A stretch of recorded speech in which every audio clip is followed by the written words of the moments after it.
ओम श्री कृष्णाय वासुदेवाय हरे परमात्मने प्रणतः क्लेशनाशाय गोविंदाय नमो नमः। नारायणं नमस्कृत्य नरं चैव नरोत्तमं देवीं सरस्वतीं व्यासं ततो जयमुदीरये। अथ श्रीमद् भगवद गीता द्वितीयोध्याय। बोलो श्री कृष्णचंद्र भगवान की जय। आरंभ करते हैं। तो कल हम लोगों ने भगवान श्री कृष्ण के मुखारविंद से निकली हुई गीता का जो उपदेश था वो आरंभ कर दिया था, जिसमें भगवान जी थे अर्जुन को पहले हंसते हुए बोलते हैं, अर्जुन तू शोक ना करने योग्य वस्तु के लिए शोक कर रहा है, परंतु और पंडितों जैसी बातें कह रहा है, परंतु जो वास्तव में पंडित होता है वो ना तो उनके लिए शोक करता है जो मर गए हैं और ना उनके लिए शोक करता है जो मरने वाले हैं या अभी मरे नहीं। इसलिए तुझे शोक नहीं करना चाहिए। फिर बताया जा कि जो हमारी उन्होंने बताया था कि ऐसा कभी नहीं था, कि ऐसा कोई काल नहीं था जब मैं नहीं था, तू नहीं था या ये सब राजा लोग नहीं थे। मैं, तू और ये राजा लोग हमेशा से थे, अनादिकाल से हैं, थे, हैं और रहेंगे अनादिकाल से। इसलिए इनकी चिंता छोड़ दे, ठीक है।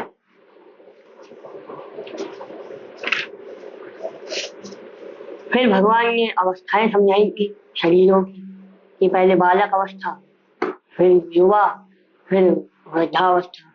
तो ये सब अवस्थाएं शरीरों की होती है। तो इन शरीरों के लिए तुम्हें शोक नहीं करना चाहिए। अगर शोक तुम्हारा शरीरों को लेकर है तो तुम्हें शोक नहीं करना चाहिए, परंतु यदि तुम्हारा शोक आत्मा को लेकर है तो भी तुम्हें शोक नहीं करना चाहिए। क्यों? क्योंकि आत्मा नाश रहित है, इसका नाश हो ही नहीं सकता। तो भगवान यही बताते हैं कि इस असत वस्तु जो थी मतलब शरीर, इसकी सत्ता ही नहीं है, ये टिकेगा ही नहीं, ये एक ना एक दिन नष्ट होगा। और तुम नहीं करोगे तो माइक्रो ऑर्गेनिज्म, बैक्टीरिया ये सब कर देंगे नष्ट, ठीक है। और जो सच वस्तु है उसका अभाव नहीं है, उसको कोई मिटा नहीं सकता। इसलिए तुम्हें दोनों को ही तत्व से जानकर शोक नहीं करना चाहिए। फिर भगवान ने बताया कि नाश रहित तो तू उसको जान जिससे संपूर्ण जगत व्याप्त है। अब संपूर्ण जगत किससे व्याप्त है? जीवात्मा से, या कह लो आत्मा वही परमात्मा है। इसलिए भगवान कहते हैं कि अविनाशी तो तू उसको जान जिससे ये सारा संसार व्याप्त है। इस अविनाशी का विनाश करने में कोई समर्थ नहीं है, कोई विनाश नहीं कर सकता। नाश रहित अप्रमेय नित्य स्वरूप जीवात्मा के ये सभी शरीर नाशवान कहे गए हैं। इसलिए हे भरतवंशी अर्जुन तू युद्ध कर। अब यहाँ आत्मा की कैरेक्टरिस्टिक्स बताते हैं कि अब उसकी प्रॉपर्टीज क्या है। यैनं वेत्ति हंतारम यस्यैनं मन्यते हतम उभौ तो न विजानीतो नायं हन्ति न हन्यते। जो इस आत्मा को मरने वाला समझता है तथा जो इसको मरा हुआ समझता है वे दोनों ही नहीं जानते। क्योंकि अब क्योंकि यह आत्मा वास्तव में ना तो किसी को मारता है और ना ही किसी के द्वारा मारा जाता है, ना तो खुद मरता है ना तुम उसे मार सकते हो। तो अगर दो लोग हैं जो इस आत्मा को मरने वाला समझ रहे तो वो लोग अज्ञानी है, या जो इसको समझते कि मैंने इनको मार दिया कि इनकी आत्मा मर गई, ये मर गया, ऐसा नहीं होता। उनका तुमने शरीर मार दिया, ठीक है, पर उनकी जो आत्मा है वो अभी नहीं मरी और वो मरी नहीं सकती। फिर ये जो श्लोक है यहाँ पर, अब जो आगे भगवान कहते हैं इससे रिलेटेड हमारी जो law of conservation of energy है जो आइंस्टीन ने दी थी, एल्बर्ट आइंस्टीन ने, उससे थोड़ा मिलता जुलता श्लोक है। न जायते म्रियते वा कदाचित् नायं भूत्वा भविता वा न भूयः अजो नित्य शाश्वतो अयम पुराणो न हन्यते हन्यमाने शरीरे।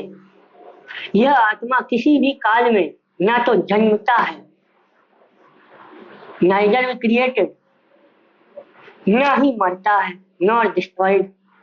यह और तथा न उत्पन्न होकर फिर होने वाला ही है।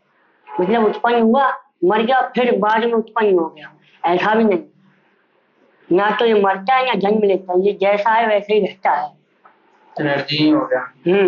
neither created nor destroyed, मतलब हाँ, transfer from one body to another, है ना। एनर्जी की बात हो गई एक तरह से क्या एनर्जी की ही बात हो गई।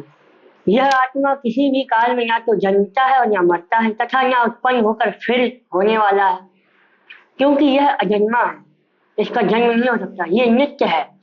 ये जैसा करोड़ों साल पहले था आज भी उसी वैसा ही है, सेम। और करोड़ों साल बाद अनंत काल तक वैसा ही रहे, बना रहेगा, इतना सा भी चेंज नहीं आएगा इसमें। तो नित्य है, सनातन है। सनातन मतलब जिसका न आरंभ है न अंत है, जो सदा से था है और रहेगा। फिर पुरातन है। पुरातन एक कहते हैं पुराना, बहुत पुराना है। पुरातन शरीर के मारे जाने पर भी यह नहीं मारा जाता।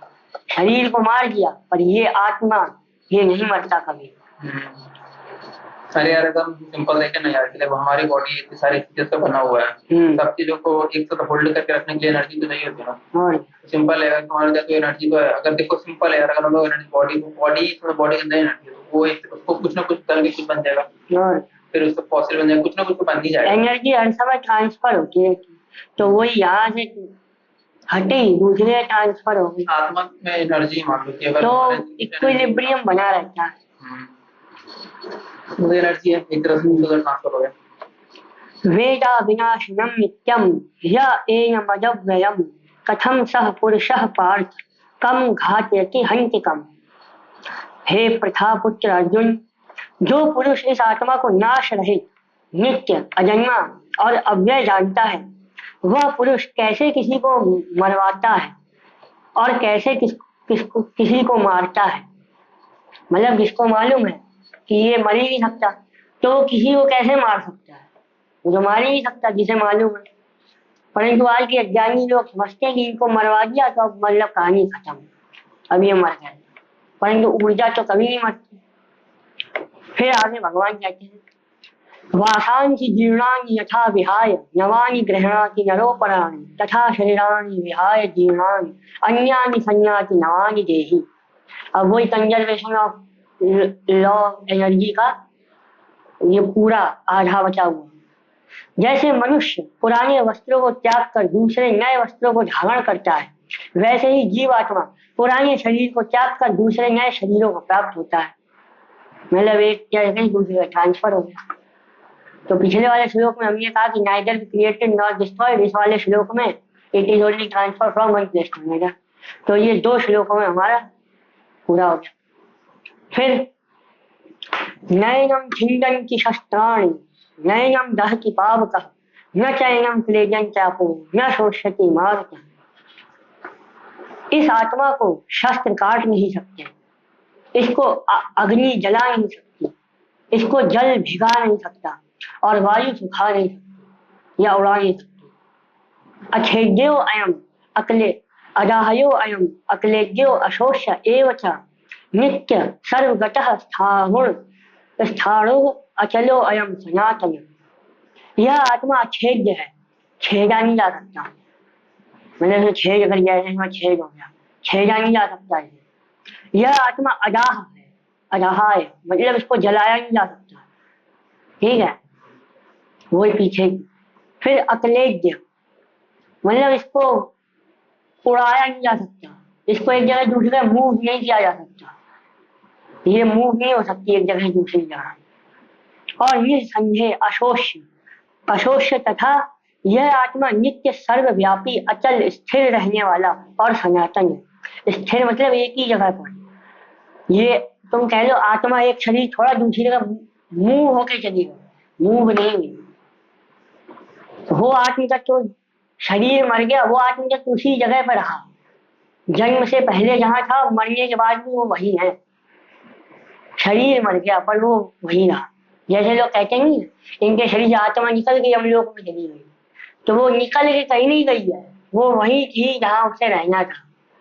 जैसे हवा होती है, हवा है, ठीक है, जैसे वहाँ उस पर गिलास रखा है, ठीक है, तो उसका जो अंदर का हवा है यही हवा है ना उसमें। अब उस गिलास को तुम हटा के कहीं और ले जाओ तो हवा तो वही रही, हवा ने तो मूव नहीं किया। वैसे ही वो आत्मा, शरीर नष्ट हो गया, शरीर जल गया, वो हवा वहीं की वहीं रही। ये है आत्मा जो एक ही जगह पर स्थिर है और सनातन है। अव्यक्तो अयम अचिंत्यो अयम अविकार्यो अयमुच्यते तस्मादेवं विदित्वैनं ज्ञान सोचितुम अर्हसि। यह आत्मा अव्यक्त है, मतलब गुप्त। इसको तुम अज्ञानी लोग नहीं समझ सकते। जब अज्ञान का पर्दा हटता तब इसका ज्ञान होता है, इस गुप्त आत्मस्वरूप का अनुभव होता है। यह अचिंत्य है, अचिंत्य मतलब इसका चिंतन ना किया जा सके, जिसको तुम सोच ही ना सको कैसी है आत्मा, ठीक है, अचिंत्य, इसका तुम चिंतन नहीं कर सकते कि कैसी है। तो यह आत्मा अव्यक्त है, अचिंत्य है, और यह आत्मा विकार रहित कहा गया है। इसमें कोई विकार नहीं है। विकार है इंद्रियों में, शरीरों में, मन में विकार है, परंतु इस आत्मा में कोई विकार नहीं है। इससे हे अर्जुन, इस आत्मा को उपर्युक्त प्रकार से जानकर तू शोक करने योग्य नहीं है, अर्थात तुझे शोक नहीं करना चाहिए। तो यहाँ भगवान ने दोनों चीजें बतानी है। अगर तुम शरीर को लेकर परेशान हो तो पहले ही बता दिया कि शरीर नष्ट होते ही रहेगा, शरीर नित्य है ही नहीं, और जो मालूम है नष्ट होने वाला उसके लिए क्या शोक करें। और आत्मा जो नष्ट होगी ही नहीं, शस्त्र काट नहीं सकते, अग्नि जला नहीं सकती, वायु उड़ा नहीं सकती, सुखा नहीं सकती, जल भिगा नहीं सकता, छेड़ा नहीं जा सकता, जिसे सोचा नहीं जा सकता, जिसको किसी भी तरह से क्षति नहीं पहुंचाई जा सकती, तो उसके लिए भी क्या शोक करना। तो दोनों परिस्थिति बता दी भगवान ने, शरीर को और शरीर में जो तुम बैठे हो वो भी दोनों बता दिया ज्ञान। किंतु आगे बढ़, अथ चैनम नित्य जातम नित्यम वा मन्यसे मृतम तथापि त्वं महाबाहो नैवं सोचितुम अर्हसि। किंतु यदि तू इस आत्मा को सदा जन्म लेने वाला तथा सदा मरने वाला भी मानता है तो भी तुझे इस प्रकार शोक करना योग्य नहीं। भगवान ने दोनों कंडीशन बता दी। अब अज्ञानी है, वो समझता नहीं ये तो मरते हैं और जन्म लेते हैं। तो भगवान ने कहा अगर तुम ये भी मानते हो कि जन्म लेते और मरते हैं फिर भी तुम्हें शोक नहीं करना चाहिए। क्यों? इसका आगे बताते क्यों नहीं करना चाहिए। जातस्य हि ध्रुवो मृत्युर् ध्रुवम जन्म मृतस्य च तस्मादपरिहार्य अर्थे ज्ञातम सोचितुम अर्हसि। क्योंकि इस मान्यता के अनुसार कि यदि जन्मे हुए की मृत्यु निश्चित है, देखो अब यहाँ पर शरीर को लेकर बात आई, पहले उन्होंने आत्मा के रूप में बताया, अब यहाँ शरीर को लेकर बताया जन्म और मरने वाला अगर तुम मानते हो तो अगर इस मान्यता के अनुसार तुम मानते हो तो जन्मे हुए की मृत्यु निश्चित है, जो जन्म दिया है उसकी मृत्यु निश्चित है, और मरा हुए का जन्म भी निश्चित है। इससे भी बिना उपाय वाले विषय में तू शोक करने योग्य नहीं है। मतलब इसका तुम्हारा कोई उपाय नहीं कि तुम्हें शोक दूर हो जाए, तो ये तुम अपनी मूर्खता से ही शोक कर रहे हो, तुम्हारे अंदर वो ज्ञान ही नहीं है। तो पहले उसको जानो कि भैया तुम शोक कर किसके लिए रहे, उसके लिए जो कभी मरेगा नहीं और उसके लिए जो मरकर ही रहेगा। तो दोनों में तुम्हें शोक नहीं करना। एक है कि भाई कोई मरेगा नहीं अगर ये मान तब भी, और ये मान ही लो कि मरना ही है, तो भाई फिर भी क्यों शोक करना सही है। और हम लोग कहते हैं अभी ओनली लिव वंस, ठीक है, वंश, तो वही होता है। जब चलो तुम मानो एक ही जिंदगी मिली है, मरना ही है, तो शोक क्यों करना, मौज से काटो। और अगर तुम सोच रहे नहीं मैं इसके बाद फिर अमर होऊंगा, तो अपने आत्मरूप को अपनी सुप्रीम पोटेंशियल को जगाओ और अमर हो जाओ। तो दोनों में तुम्हें शोक नहीं करना। अव्यक्तादीनि भूतानि व्यक्त मध्यानि भारत अव्यक्त निज्ञान्येव तत्व का परिदेवना। हे अर्जुन, संपूर्ण प्राणी जन्म से पहले अप्रकट थे, या कह लो बिना शरीर वाले थे, और मरने के बाद भी अप्रकट हो जाएंगे, बिना शरीर के हो जाएंगे, केवल बीच में प्रकट है, हम तुम देख रहे हैं। फिर ऐसी स्थिति में क्या शोक करना? तुम खुद सोचो ना, मरने से पहले हम लोग जानते हैं एक दूसरे को, और मरने के बाद हम एक दूसरे को भूल जाएंगे। तो बीच में जो तुम्हें हम दिख रहे हैं भास, उसमें भी शोक नहीं करना चाहिए, उसमें भी मौज से काटो। क्या शोक कर रहे हो? मतलब जन्म से पहले भी नहीं आते थे। तो भगवान एक तरह से तुमको संदेश दे रहे हैं, हर स्थिति में प्रसन्न रहो। अगर आज के पॉइंट ऑफ व्यू से देखें, हर स्थिति में प्रसन्न रहो, शोक मत करो, अपना लाइफ फुल मजे से जियो। ठीक है। फिर आश्चर्यवत् पश्यति कश्चिदेव, ठीक है।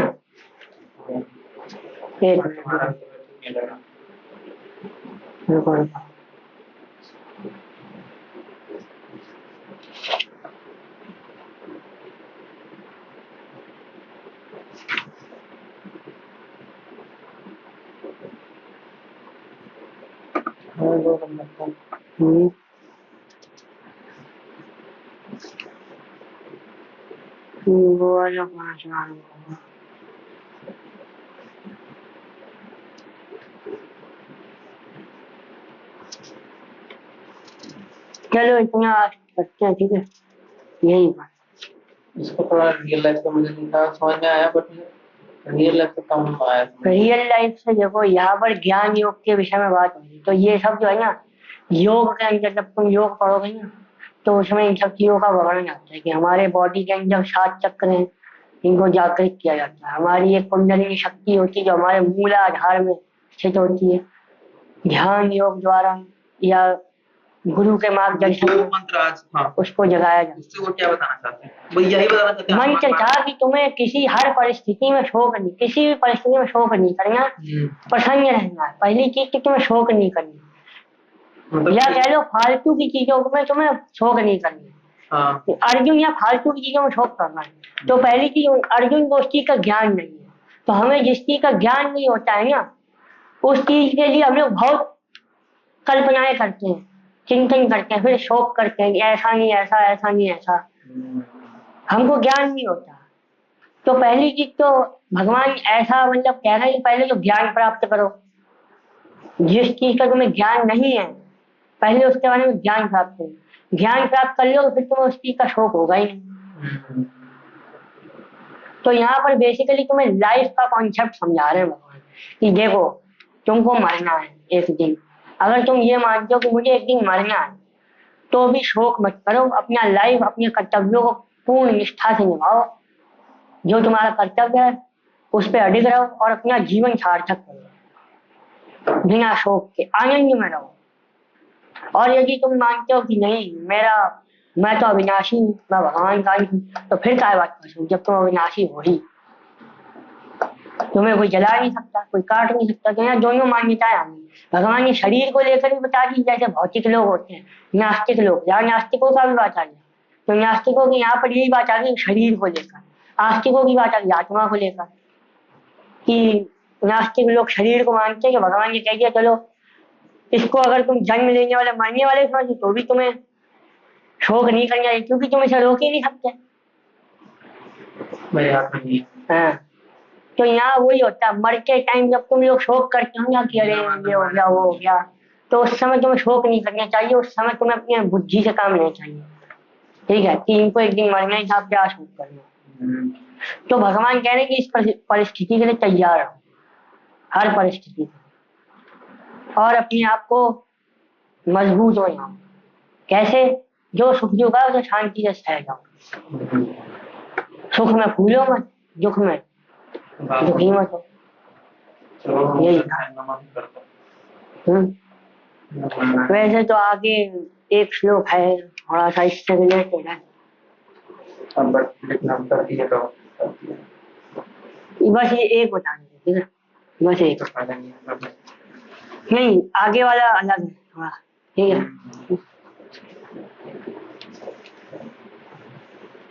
आश्चर्यवत् पश्यति कश्चिदेनं, हाँ ये कर देते हैं उसकी।